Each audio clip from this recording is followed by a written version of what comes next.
है हमारे YouTube channel पर। आज हम आपको बताने वाले हैं प्रतिस्थापन विधि से रैखिक समीकरण का हल कैसे करें। तो इस वीडियो में हम आपको बताएंगे कि प्रतिस्थापन विधि से आप किसी भी रैखिक समीकरण का हल कर सकते हैं। चलिए वीडियो को शुरुआत करते हैं। सबसे पहला हमारा समीकरण है यहाँ पर 2x - 3y बराबर 4 और दूसरा समीकरण हमारा x + y बराबर 5। तो इसको हम नाम दे देते हैं, पहले को हम देते हैं समीकरण 1 और दूसरे को नाम दे देते हैं समीकरण 2। तो रैखिक समीकरण में हमें x का मान निकाल कर रखना होता है। तो यहाँ पर देखिए समीकरण 2 से हम यहाँ पर लेते हैं, यहाँ पर लेते हैं समीकरण 2 से,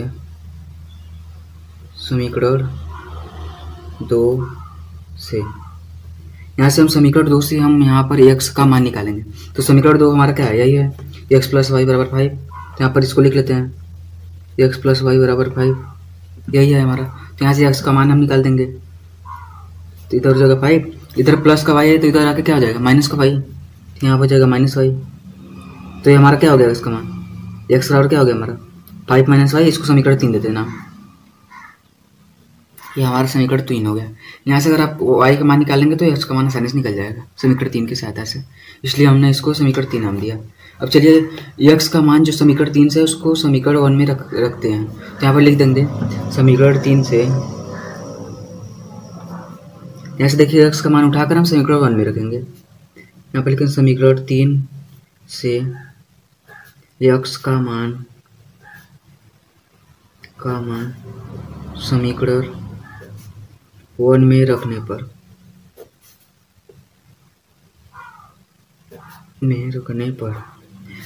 अगर यहाँ से आप x का मान रखेंगे समीकरण 1 में, समीकरण 1 हमारा क्या है पहले उसको लिख लेते हैं। क्या है हमारा 2x - 3y = 4, यही हमारा है समीकरण हमारा 1। तो यहाँ से x का मान हमको क्या मिला है 5 - y x बराबर, तो यही 5 - y x की जगह रख दे देंगे। यहाँ 2 x की जगह हमारा क्या है 5 - y रखेंगे, 5 - y यह है -3y, इसको ऐसे ही रहने देंगे बराबर 4 लिख देंगे। अब अगर 2 में 5 गुणा करेंगे क्या हो जाएगा 2 बचे 10 यहाँ पर लिख लेंगे हम लोग। फिर यहाँ 2 में अगर y का गुणा करेंगे क्या होगा 2y -2y हो जाएगा। तो और यहाँ पर हमारा क्या है -3y, तो इसको ऐसे ही रहने देंगे।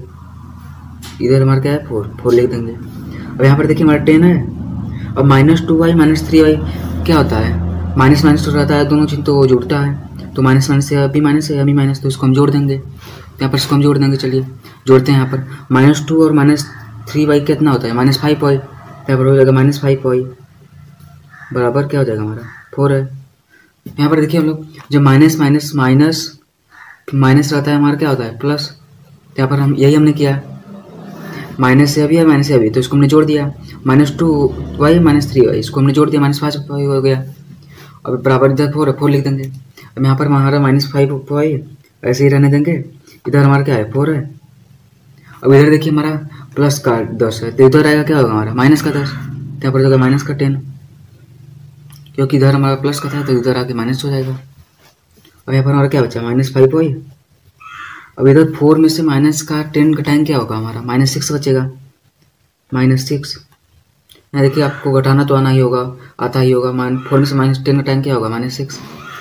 अब यहाँ पर देखिए y का मान हम निकालेंगे, तो y का मान हमारा क्या हो जाएगा, इधर पहले माइनस से माइनस कर देंगे क्योंकि इधर भी माइनस इधर माइनस कट जाएगा, तो इधर y का मान क्या है हमारा 6 बचा, और ये जो यहाँ पर y का गुणे में है वो भागे में आ जाएगा। तो हमारा y का मान क्या आ जाएगा 6/5, ये हमारा y का मान है 6/5, हमारा y का मान निकल कर आ गया। अब y के मान को हम अगर समीकरण 3 में रख देंगे तो हमारा x का मान भी आ जाएगा। तो यहाँ पर रखते हैं हम, चलिए अब यहाँ पर हम लिखेंगे y का मान समीकरण 3 में रखने पर, यहाँ से हम y का मान उठाकर समीकरण 3 में रख देंगे। तो y का मान हमारा क्या है 6/5 है, तो इसको हम समीकरण 3 में रखते हैं। समीकरण 3 हमारा क्या है यहाँ पर देखिए, यही हमारा ना x बराबर 5 - y, तो इसको सबसे पहले हम लिख लेते हैं x बराबर 5 - y, यही हमारा था समीकरण 3, यही है। अब y का मान क्या है 6/5 है, यहाँ से देखिए जो हमने अभी निकाला, तो यहाँ पर y का मान रख देते हैं। तो x बराबर क्या हो जाएगा हमारा 5 - y का मान क्या है 6/5, इसको भी लिख देते हैं 6/5। अब यहाँ पर देखिए कुछ नहीं तो यहाँ पर लस लेंगे हम लोग, इसका लस 5 ही आएगा, 5 लिख देंगे। और यहाँ पर एक 25 क्या होता है 5, 5 का गुणा 5 बार करेंगे कितना जाएगा हमारा 25, तो पड़ जाएगा 25 माइनस एक ही बार जाएगा तो माइनस का 100 हो जाएगा, इसको घटाएंगे तो क्या आ जाएगा हमारा 19 आ जाएगा। 25 में से 6 जाएगा क्या बचेगा हमारा 19 बचेगा, ये यहाँ पर 19 लिख देते हैं, 19 बट्टे क्या है 5, तो ये हमारा आंसर आ जाएगा हमारा। देखिए यहाँ पर यक्स का मान क्या आ गया हमारा, यक्स का मान आ गया हमारा 19/5, यक्स का मान हमारा आ गया। और वाई का मान हमारा क्या आया है यहाँ पर, वाई का मान यहाँ आया यही है हमारा 6/5, 6/5। देखिए हमने एकदम लिख कर आपको आसान तरीके से समझाया है, एकदम बारीकी तरीके से। देखिए यहाँ पर हमने सब कुछ एकदम जैसे एग्जाम में लिखना होता है ऐसे ही हमने लिखा है यहाँ पर, तो उसे ही आप लोग बोर्ड एग्जाम में लिखना। देखिए हमारे एक्स का मान एक आया है 19/5 और वाई का मान आया है हमारा 6/5, ये हमारा 2 मान आया। अगर आप इसको यहाँ पर रखेंगे तो ये अगर हमारा एकदम सही होगा, तो यहाँ पर अगर 19/5 प्लस 6/5 लिखेंगे तो हमारा क्या आ जाएगा, उसको अगर जोड़ेंगे तो हमारा 5 आ जाएगा। इसी प्रकार ये हमारा एक्स और वाई का मान एकदम सही है। अब यहाँ से रख कर चेक भी कर सकते हैं, अगर दोनों ओर बराबर आएगा तो हमारा एक्स और वाई का मान सही है, अगर बराबर नहीं है तो हमारे एक्स और वाई का मान गलत हो जाएगा। यहाँ पर हम रख कर चेक कर सकते हैं आसानी तरीके से। देखिए हमारे एकदम आसान तरीके से मैंने समझाया है सभी, देख लीजिए आप सब। हमारे देखिए यहाँ पर 2 समीकरण है, एक समीकरण है x + y = 14, एक समीकरण है x - y = 4। तो यहाँ पर देखिए हमारा समीकरण एक इसको हमने नाम दे दिया, इसको समीकरण 2 नाम दे दिया, ये हमारा 2 समीकरण है। तो यहाँ पर हम देखिए अब समीकरण 2 से यहाँ पर लेते हैं, यहाँ पर लिखेंगे समीकरण 2 से, समीकरण 2 हमारा क्या है यहाँ पर x - y = 4, ये हमारा समीकरण 2 है। तो यहाँ पर देखिए हम यहाँ पर x का मान निकालेंगे हम, तो x का मान यहाँ पर निकालेंगे तो क्या हो जाएगा हमारा, इधर 4 है, x का मान निकालेंगे तो हमारा क्या हो जाएगा,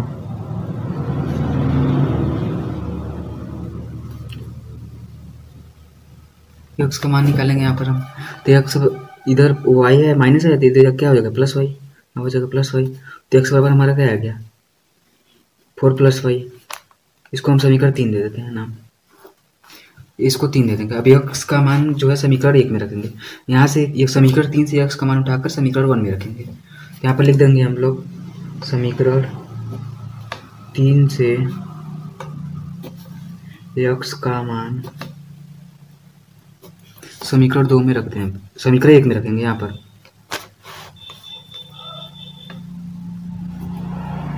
वन में रखने पर यहाँ पर समीकरण 1 रख देंगे। समीकरण क्या है हमारा x + y = 14, तो हमारा x का मान यहाँ से क्या है 4 + y, तो x की जगह हम लिख देंगे 4 + y, यहाँ हो जाएगा हमारा 4 + y + y = 14। तो यहाँ पर देखिए y यहाँ पर भी है और यहाँ पर भी है, y मिलकर क्या हो जाएगा हमारा 2y, तो यहाँ पर हो जाएगा 4 + 2y = 14।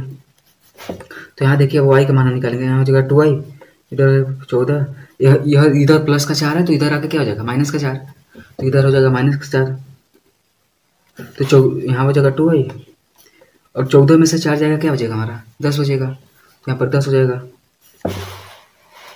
अब y का मान फिर से निकालेंगे यहाँ पर, तो y का मान 10 हो जाएगा इधर और बट्टे में 2 आ जाएगा, 10 में अगर 2 का भाग देंगे क्या आ जाएगा 5 आएगा, y बराबर आ जाएगा 5 आपका, तो y का मान हमारा क्या आ गया 5 आ गया।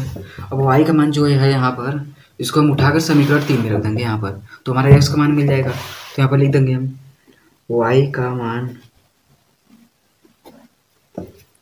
समीकरण 3 में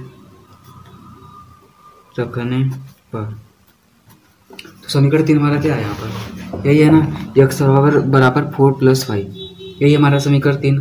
तो y का हमारा मान क्या आया है 5 यही आया ना हमारा y का मान, तो इसको अब यहाँ पर रख देंगे। तो हम पहले सबके समीकरण 3 अपना रख देते हैं, लिख देते हैं, हमारा समीकरण क्या था यही था हमारा समीकरण 3।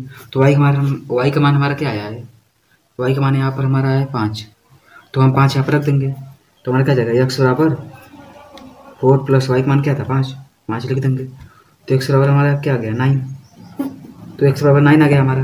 हमारा आंसर क्या आ गया, एक्स बराबर 9 और वाई बराबर 5। और इन दोनों को आप यहाँ पर रखेंगे, देखिए एक्स हमारा बार क्या था 9 हो गया और प्लस 5, 9 + 5 करेंगे हमारा 14 आ गया। देखिए एकदम सही है। और यहाँ पर अगर 9 रखेंगे और इधर -5 करेंगे तो हमारा 4 आ जाएगा। तो इस प्रकार हमारे एक्स और वाई का मान बिल्कुल सही है। यहाँ पर आप रख कर चेक कर सकते हैं कि हमारा मान सही आया है कि नहीं। तो इस तरह से आपने प्रतिस्थापन विधि से नाम देते हैं। तो हमारा 3x - 4y = 10, ये हमारा समीकरण 1 है। तो यहाँ पर समीकरण 1 हम इसको नाम देंगे। और समीकरण 2 हमारा क्या है, x - y = 1, ये हमारा समीकरण 2 है। तो इसको हम समीकरण 2 नाम देंगे। समीकरण 2 यह हमारा हो गया। अब यहाँ पर इसको हम हल करते हैं। तो प्रतिस्थापन विधि में हमें क्या करना होता है, यक्स की तो हम या तो यक्स का मान निकालें या तो हम वाई का मान निकालें, और वाई का मान या निकालें या एक्स का मान, उसको फिर रखना होता है समीकरण में। तो चलिए हम समीकरण 2 से एक्स और वाई का मान निकालते हैं। तो समीकरण 2 हमारा क्या है, यही है, x - y = 1। यहाँ से हम या तो एक्स का मान निकालें या तो वाई का, आप किसी का मान निकाल कर रख सकते हैं। तो यहाँ पर सब चलिए हम एकदम विस्तार से चलते हैं। सबसे पहले हम लिखते हैं समीकरण 2 से, समीकरण 2 से समीकरण 2 हमारा क्या है, यही है, x - y = 1। तो यहाँ से हम x का मान निकाल लेते हैं। तो x का मान हमारा क्या जाएगा 1। इधर देखिए माइनस का y, उधर जाके क्या हो जाएगा हमारा प्लस का y। तो पर 1 क्या हो जाएगा हमारा 1 + y, यही जाएगा हमारा। इसको हम समीकरण 3 देते हैं। इसका आगे अभी हमको काम लगेगा। तो यहाँ पर हम लिख दिया समीकरण 3 इसको। x का मान हमारा क्या आ गया 1 + y। अब इसको जो हम यहाँ पर x का मान निकाले 1 + y, कैसे से निकालें, समीकरण 2 से। तो जो समीकरण 2 से हम निकालें x बराबर 1 + y, इसको हम समीकरण 1 में रखेंगे, क्योंकि हमने समीकरण 2 से निकाला तो समीकरण 2 में नहीं रख सकते, और समीकरण 1 में रखेंगे। समीकरण 1 हमारा क्या है, यही है। तो यहाँ पर लिखते हैं समीकरण 3 से x का मान समीकरण 1 में रखने पर, ये हमारा समीकरण 3 है। यहाँ से x का मान यही हमको 1 में रखना है। तो यहाँ पर समीकरण 1 हम सबसे पहले लिख लेते हैं। यहाँ पर समीकरण हमारा क्या है 3x - 4y = 10, यही हमारा समीकरण 1 है। तो हमें x का मान क्या रखना है 1 + y। तो जहाँ जहाँ x है वहाँ पर हमें रखना है 1 + y। तो यहाँ पर लिख रख देते हैं 3x के जगह हमें क्या रखना है 1 + y। तो 1 + y रख देते हैं, फिर -4y यहाँ पर है = 10, यही है हमारा। तो यहाँ देखिए 3 का गुणा हम इसमें इसके अंदर कर देंगे। तो 3 एकम हमारा क्या होता है 3 होता है। तो 3 एकम 3 ही रहेगा हमारा, फिर प्लस है, प्लस लगा देंगे। और 3 का गुणा वाई में करेंगे तो हमारा क्या जाएगा 3y, फिर -4y है, ऐसे ही रहेगा, इधर 10 ऐसे ही रहेगा। तो यहाँ पर देखिए हमारा क्या होगा 3, यहाँ देखिए हमारा 3y -4y है। तो -4y हमारा बड़ा है और प्लस के 3y से, तो यहाँ पर हमारा क्या हो जाएगा -y बचेगा बस। और इधर हमारा क्या है 10 है। अब यहाँ पर -y है, इधर है 10। अब इधर जाएगा यहाँ +3, तो इधर क्या आ जाएगा -3, आ जाएगा -3। तो इधर क्या हो जाएगा हमारा -y बराबर 7 हो जाएगा। तो y का मान हमारा क्या आ जाएगा -7, -7 हो जाएगा हमारा y का मान, यही हो जाएगा। y का मान क्या आएगा हमारा -7। और y का मान जो -7 इसको हम उठाकर समीकरण 3 में रख देंगे, जिससे हमें x का मान भी पता चल जाएगा। तो चलिए हम रखते हैं समीकरण 1 में। तो यहाँ पर क्या लिखेंगे हम y का मान समीकरण 3 यही हमारा, देखिए यहाँ पर है x बराबर क्या है हमारा 1 + y, इसमें हम रख देंगे तो हमारा इससे x का मान भी आ जाएगा। तो हम लिखेंगे y का मान समीकरण 3 में रखने पर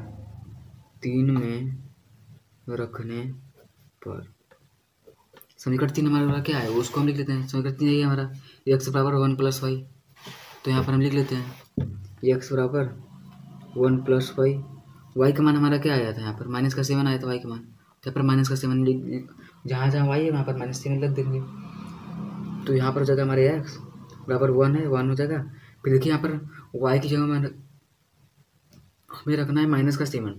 तो यहाँ पर y की जगह क्या हो जाएगा -7 हो जाएगा हमारा। तो यहाँ पर क्या जाएगा हमारा x बराबर 1 में से -7 घटेगा तो हमारा क्या आएगा -6 आ जाएगा, -6 आएगा हमारा। तो यहाँ पर क्या हो जाएगा -6। तो x का मान हमारा क्या आ जाएगा -6, और y का मान हमारा क्या आया था -7। यदि आपको इसको चेक करना है कि हमारा मान एकदम सही आया है कि नहीं x y का मान, तो यहाँ से आप रख कर चेक कर सकते हैं। चलिए यहाँ पर रखते हैं, जैसे समीकरण 1 में x और y का मान हम रखते हैं। समीकरण 1 हमारा क्या है 3x - 4y = 10। यदि दोनों अगर हमारा समान आएगा तो हमारे x और y का मान सही है। और समान नहीं आएगा तो हमारे एक्स और वाई का मान गलत है। तो समीकरण हमारा क्या है, 3x minus 4y equal to 10 है। यहाँ पर लिख लेते हैं 3x minus 4y equal to 10, यही है हमारा। तो यहाँ पर एक्स की जगह हमें क्या रख रहा है, माइनस का 6, यहाँ पर जगह 3 माइनस का 6 फिर माइनस 4, वाई की जगह क्या रखना है, माइनस का 7 इक्वल टू 10। तो यहाँ पर क्या होगा, 36 का 18 माइनस का 18 हो जाएगा हमारा, फिर माइनस माइनस क्या हो जाएगा हमारा प्लस, यहाँ पर क्या हो जाएगा 28 इक्वल टू 10। तो यहाँ पर देखिए 28 में से माइनस का 18 कटेंगे तो क्या बचेगा हमारा 10 बचेगा, और इधर हमारा 10 है ही। तो यहाँ पर देखिए हमारे दोनों बगल समान आ गया। इससे पता चलता है कि हमारा एक्स और वाई का मान सही है। एक्स का मान आ गया माइनस का 6 और वाई का मान आ गया माइनस का। यदि ये दोनों हमारा सेम नहीं आता तो एक्स और वाई का मान हमारा गलत हो जाता, लेकिन ये दोनों सेम आया। इससे आप यहाँ पर रख कर भी चेक कर सकते हैं इसका और वाई का मान हमारा सही आया कि नहीं। दोस्तों जैसे जैसे हमने बताया एकदम इसी तरीके से आपको एग्जाम में लिखना है, जिससे आपको पूरे के पूरे नंबर मिलेंगे।